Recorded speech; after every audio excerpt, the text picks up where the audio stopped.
Matilda नामक 70 मील चौड़ा क्षुद्र ग्रह पृथ्वी की ओर आ रहा है। इसलिए दुनिया भर की सरकार ने इसे नष्ट करने के प्रयास के लिए एक अंतरिक्ष यान भेजा है। दुर्भाग्य से अंतरिक्ष यान क्षुद्र ग्रह क्षेत्र में प्रवेश करते ही फट जाता है, जिसका अर्थ है कि मानवता नष्ट हो गई है। 3 सप्ताह में क्षुद्र ग्रह पृथ्वी से टकराएगा और सारा जीवन समाप्त हो जाएगा। विवाहित जोड़े डॉज और लिंडा ने अपनी कार रेडियो पर समाचार सुना। हालांकि डॉज ने कोई प्रतिक्रिया नहीं दी, उन्होंने बस उल्लेख किया कि वे बाहर निकलने से चूक गए। लिंडा अब उसका रवैया नहीं अपना सकती और हमेशा के लिए उसे छोड़ नहीं सकती। इसके बाद पूरे ग्रह पर लोग दुनिया के अंत की योजनाएं बनाना शुरू कर देते हैं, खासकर अपनी बकेट लिस्ट को खंगालने में। जैसा कि सड़क पर शरारती बैठकें करने, दोस्तों को एक साथ बिताने के लिए दोस्तों की तलाश करने जैसी सेवाओं की पेशकश करते हुए दिखाई देते हैं, और भाड़े के सैनिक, यहां तक कि जो कोई भी आखिरी दिन तक पहुंचने के लिए पर्याप्त मजबूत नहीं है, उसे मारने की पेशकश भी करते हैं। हालांकि डॉज के पास जीवन में कुछ भी नहीं है, इसलिए वह अपनी उबाऊ दिनचर्या से गुजरता रहता है। 21 दिन शेष होने पर डॉज अभी भी जिम जाता है, जो अधिकतर खाली रहता है। टीवी पर वह एक समाचार अपडेट देखता है जिसमें बताया गया है कि सभी सेल फोन सेवाएं बंद हो गई हैं और पानी और बिजली जल्द ही आ जाएगी। फिर डॉज काम पर चला जाता है और उसे सामान्य से भी बदतर ट्रैफिक से निपटना पड़ता है, क्योंकि हर कोई किसी अच्छी जगह जाने के लिए शहर से भागने की कोशिश कर रहा है। कार्यालय में डॉज ने देखा कि आज केवल कुछ कर्मचारी ही आए हैं। वह उन ग्राहकों के कॉल उठाता रहता है जो जानना चाहते हैं कि क्या विश्वव्यापी आपदाओं के लिए बीमा है या नहीं, और उन बैठकों में भाग लेता है जिनमें घोषणा की जाती है कि सभी लोगों के लिए प्रमोशन उपलब्ध हैं, क्योंकि वे सभी लोग अब नहीं आ रहे हैं। हालांकि उनके छोटे समूह में से कोई भी इस प्रस्ताव को स्वीकार नहीं करता है। जब डॉज घर जाता है तो वह अपना मेलबॉक्स चेक करता है, लेकिन वह हमेशा की तरह खाली होता है। उसने यह भी देखा कि उसकी पड़ोसी पेनी अपने प्रेमी ओवेन से संबंध तोड़ने के बाद अपने अपार्टमेंट से बाहर भाग रही है, जो उस पर चिल्ला रहा है। फिर डॉज अपने अपार्टमेंट में प्रवेश करता है और अपने साप्ताहिक क्लीनर एल्सा को पाता है। डॉज उसे यह बताने की कोशिश करता है कि वर्तमान स्थिति के कारण उसके लिए दोबारा आना जरूरी नहीं है, लेकिन वह परेशान भी हो जाती है क्योंकि उसे लगता है कि वह उसे नौकरी से निकाल रहा है। इसलिए वह इसे वापस ले लेता है और वह अगले सप्ताह वापस आने का वादा करते हुए अलविदा कहती है। फिर डॉज कफ सिरप पीता है और टीवी देखता है। उसे पता चलता है कि अंतिम उड़ान उड़ चुकी है और अब एयरलाइंस काम नहीं कर रही हैं। निजी विमान वाले लोग चाहें तो उड़ान भर सकते हैं, लेकिन जोखिमों के कारण विशेषज्ञ इसकी अनुशंसा नहीं करते हैं। बिस्तर पर जाने से पहले डॉज को बाथरूम में एक मकड़ी मिलती है और वह उसे मारने के लिए तैयार हो जाता है, लेकिन अंत में वह उसे जीवित छोड़ने का फैसला करता है। उस रात मकड़ी उसके पूरे चेहरे पर घूमती है। अगली सुबह डॉज अपने चेहरे पर कई मकड़ी के काटने के साथ उठा। जब वह काम पर पहुंचता है तो एक सहकर्मी का शव उसकी कार पर गिरता है, जिसने अभी अभी खुद को हटाया था, जिससे वह हिल गया। 1 सप्ताह बीत जाता है और केवल 14 दिन शेष रहते हुए डॉज अपने दोस्त डायने द्वारा आयोजित विश्व पार्टी के अंत में जाता है। उसका एक किशोर लड़का है जो जाने से पहले अपने माता पिता का अपमान करता है, और वे बदले में उसका अपमान ही करते हैं, अब कोई परवाह नहीं करते।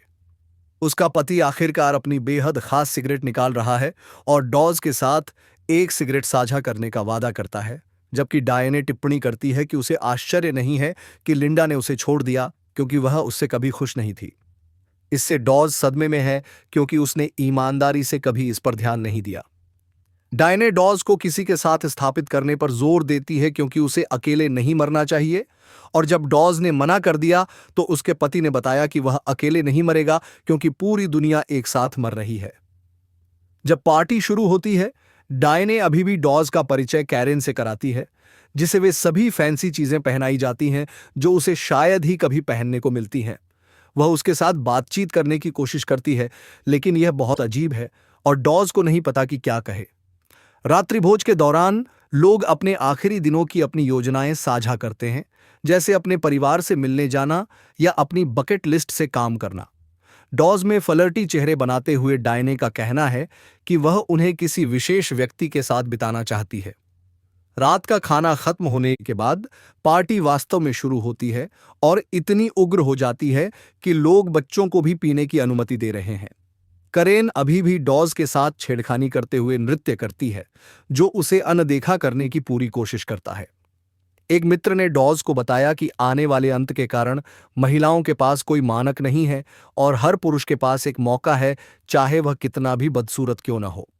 उसने खुलासा किया कि पिछले हफ्ते वह कई महिलाओं के साथ अंतरंग हुआ था और उसने डॉज से कैरेन को सैंडविच बनाने के लिए उसके साथ मिलकर काम करने के लिए कहा, लेकिन डॉज ने उसे मना कर दिया।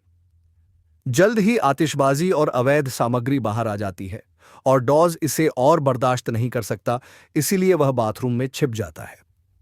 जब डायने उसे देखने आती है तो वह उसे चूमने की कोशिश करके उसे चौंका देती है। डॉज ने तुरंत उसे मना कर दिया और उसे याद दिलाया कि वह शादीशुदा है, लेकिन डायने ने समझाया कि अब किसी को इसकी परवाह नहीं है। काम पर रखा गया, डॉज जल्दी घर जाने और अपने पुराने जीवन के बारे में सोचने का फैसला करता है। अपनी हाई स्कूल प्रेमिका ओलिविया की तस्वीर देखते हुए वह हारमोनिका बजाना शुरू करता है, लेकिन तभी रुक जाता है जब वह आग से बचने के लिए एक महिला के रोने की आवाज सुनता है। डॉज ने उसकी जांच की और उसे पता चला कि यह पैनी है, जो जोर जोर से चिल्लाने पर तुरंत उसे गले लगा लेती है। वह यूके की आखिरी फ्लाइट मिस कर गई और अब वह अंत में अपने परिवार के साथ नहीं रह पाएंगी। बुरा महसूस करते हुए डॉज ने उसे अंदर बुलाया और अपनी खांसी की दवा साझा की, जिसमें वोदका मिलाया गया था। बदले में पेनी कुछ बर्तन देता है, जिसे वह ठुकरा देता है। पेनी बताती हैं कि धूम्रपान ही एकमात्र ऐसी चीज है जो उन्हें सोने और जागने दोनों में मदद करती है, क्योंकि वह हाइपरसोमनिया से पीड़ित हैं, जिसका अर्थ है कि वह हर चीज में सो सकती हैं, यहां तक कि सर्वनाश भी। फिर दोनों एक साथ टीवी देखते हैं और सोफे पर सो जाते हैं। अगले दिन पेनी सोती रहती है, भले ही टीवी कितना भी तेज क्यों न हो या एल्सा उसके ठीक बगल में वैक्यूम कर रही हो। डॉज उसकी नाक पर चुटकी काटता है और कुछ नहीं होता है, इसलिए वह इसके बजाय हारमोनिका बजाता है। इससे अंततः वह जाग गई और उसने घोषणा की कि वह अंततः अपने अपार्टमेंट में जाने के लिए तैयार है। वे नीचे जाते हैं और पेनी डॉज को मेल का ढेर लाती है और समझाती है कि मेलमैन ने हमेशा गलती से डॉज की चीजें उसके मेल बॉक्स में भेज दी थीं। यह वर्षों से हो रहा है और वह यह सब बचा रही है, लेकिन उसने कभी उसे यह सब देने के लिए आसपास नहीं देखा। एकमात्र व्यक्ति जिसे वह जानती थी वह लिंडा है। पेनी सोचती है कि वह डॉज की रूममेट थी, क्योंकि उसने हमेशा उसे एक प्रेमी के साथ बहुत खुश देखा था। डॉज को यह जानकर झटका लगा कि लिंडा उसे धोखा दे रही थी, इसलिए वह अपने अपार्टमेंट में वापस चला गया और पूरी तरह से बेवकूफ की तरह महसूस करते हुए लिंडा के सभी सामानों को गुस्से से नष्ट कर दिया। फिर वह नीले तरल पदार्थ की एक बोतल खरीदता है और पार्क में जाता है, जहां वह कुछ किशोरों को चुंबन करते हुए देखता है और पीने से पहले उन्हें डराने के लिए चिल्लाता है जब तक कि वह बेहोश नहीं हो जाता। स्व डिलीट विफल हो जाता है और वह अगली सुबह पूरी तरह से स्वस्थ होकर उठता है, लेकिन उसे एक परित्यक्त कुत्ता उसके पास बंधा हुआ मिलता है और एक नोट मिलता है जिस पर लिखा होता है, क्षमा करें। केवल 12 दिन बचे होने पर डॉज कुत्ते को ले जाता है और घर की ओर जाने लगता है। जैसे ही वह शहर में घूमता है, वह देखता है कि लोग अंततः हिंसक हो गए हैं, जिसका अर्थ है कि हर जगह झगड़े, आग और लूटपाट हो रही है। बाद में अपने अपार्टमेंट में डॉज कुत्ते को खाना खिलाता है और समाचार देखता है, जिससे पता चलता है कि कई क्षेत्रों में दंगे हो रहे हैं। वह अपने पुराने मेल को भी देखना शुरू कर देता है और महीनों पहले ओलिविया का एक पत्र पाकर चौंक जाता है। उसने समझाया कि उसने कभी भी उसके बारे में सोचना बंद नहीं किया है और वह उसकी जांच करना चाहती है, लेकिन वह उससे यह भी कहती है कि वह उसे न ढूंढे, क्योंकि उनके लिए बहुत देर हो चुकी है। उसकी आखिरी पंक्ति कहती है कि वह उसके जीवन का प्यार था। अचानक उसकी खिड़की से एक ईंट टूटती है और दंगे करीब आते ही अलार्म और इमारत बजने लगती है। वे पहले से ही दालान में हमारे हिंसक लोग हैं, इसलिए आग से बचने के लिए बाहर जाने से पहले डॉज कुत्ता हारमोनिका और पत्र ले जाता है। वह पेनी के अपार्टमेंट में जाता है और ओवेन से मिलता है, जो मानता है कि पेनी उसके साथ धोखा कर रही है और दीवार पर मुक्का मारता है, जिससे उसका हाथ टूट जाता है। डॉज उसे नजरअंदाज कर देता है और पेनी को जगाने जाता है, लेकिन ओवेन तुरंत उसके साथ बहस करने लगता है। जब अंततः डॉज को दंगों का जिक्र मिलता है, तो पेनी अपने संग्रह से यथासंभव अधिक से अधिक रिकॉर्ड लेने के लिए रुक जाती है। फिर तीनों इमारत से बाहर भागते हैं और पेनी गाड़ी चलाने के लिए आगे आती है, लेकिन वह भूल गई है कि उसने अपनी कार कहाँ छोड़ी है। उस समय कुछ लोग गोलियां चला देते हैं, इसलिए ओवेन खुद को बचाने के लिए पेनी को ढाल के रूप में इस्तेमाल करता है। जब आखिरकार उन्हें उसकी कार मिल जाती है, तो पेनी को गाड़ी चलाने में परेशानी होती है क्योंकि वह समानांतर पार्किंग में बहुत अच्छी नहीं है। ओवेन उसका मार्गदर्शन करने के लिए कार से निकल जाता है, हालांकि वह उसका अपमान करता रहता है, जिससे यह स्पष्ट हो जाता है कि उसने उससे संबंध क्यों तोड़ लिया। युगल के तर्कों से निपटने के लिए नियुक्त डॉज ने पेनी को बताया कि वह एक विमान वाले व्यक्ति को जानता है और यदि वह उसे वहां से ले जाएगी तो वह उस व्यक्ति को पेनी से मिलवाएगा। प्रेरित होकर पेनी अंततः कार निकालती है और ओवेन को पीछे छोड़कर भाग जाती है। दुर्भाग्य से अगले दिन ही उनकी गैस खत्म हो गई क्योंकि पेनी ने टैंक नहीं भरा। जैसे ही वे सड़क पर चलते हैं, पेनी सकारात्मक रहने की कोशिश करती है, जिससे डॉज अंततः टूट जाता है। वह उससे कहता है कि उसने उसका जीवन बर्बाद कर दिया क्योंकि उसे समय पर पत्र के रूप में लिवी नहीं मिली और कौन जानता है कि वह अब कहां होगी। अविश्वसनीय रूप से दोषी होने पर पेनी ने डॉज को उसके खोए हुए प्यार से फिर से मिलाने का वादा किया। फिर पेनी हिचहाइकिंग शुरू करती है और एक आदमी ग्लेन उन्हें सवारी देने के लिए सहमत हो जाता है। जैसे ही वे एक साथ यात्रा करते हैं, पेनी ग्लेन को अपनी जीवन कहानी साझा करने के लिए कहता है और वह अपने पिता के बचपन से शुरुआत करता है।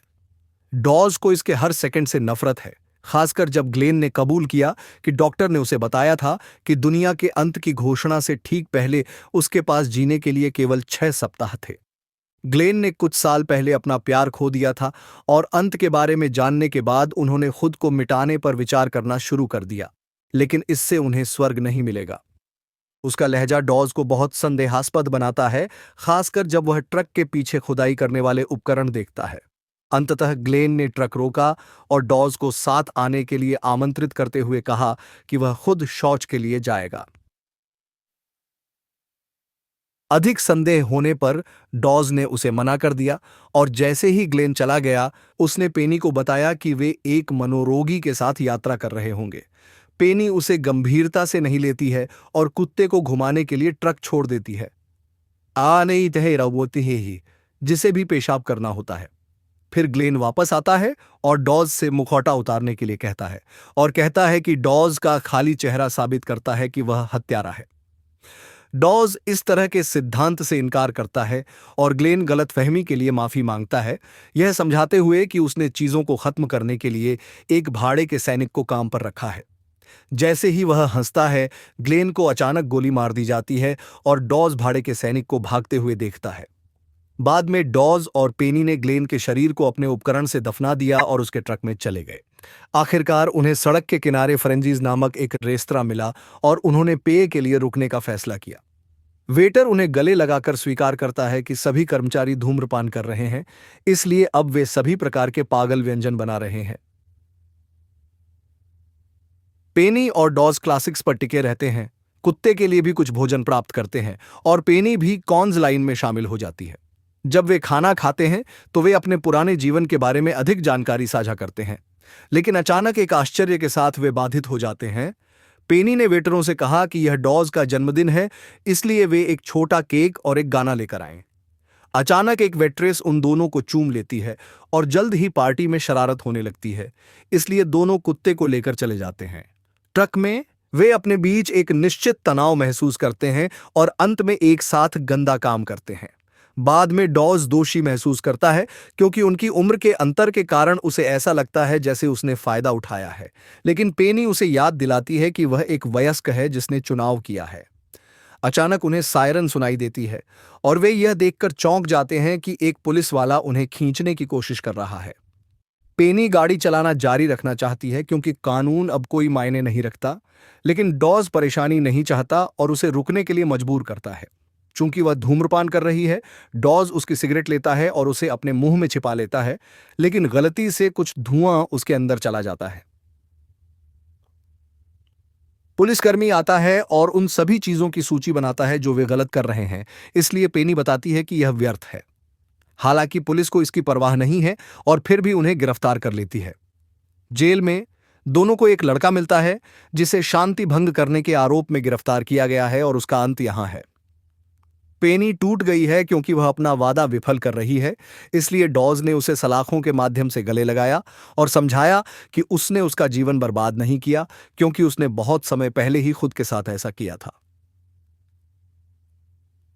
जैसे ही सिगरेट आखिरकार किक मारने लगती है, डॉज स्वीकार करता है कि उसका कोई परिवार नहीं है, उसकी मां की भयानक बीमारी से मृत्यु हो गई और उसके पिता ने उन्हें छोड़ दिया। फिर वह हारमोनिका तब तक बजाता है जब तक वे सो नहीं जाते। अगली सुबह एक नया पुलिसकर्मी अपनी शिफ्ट लेने के लिए आता है और तुरंत सभी को रिहा कर देता है। दुर्भाग्य से वह ट्रक वापस नहीं कर सका क्योंकि वह जब्त हो गया था, लेकिन वह सवारी की पेशकश करता है।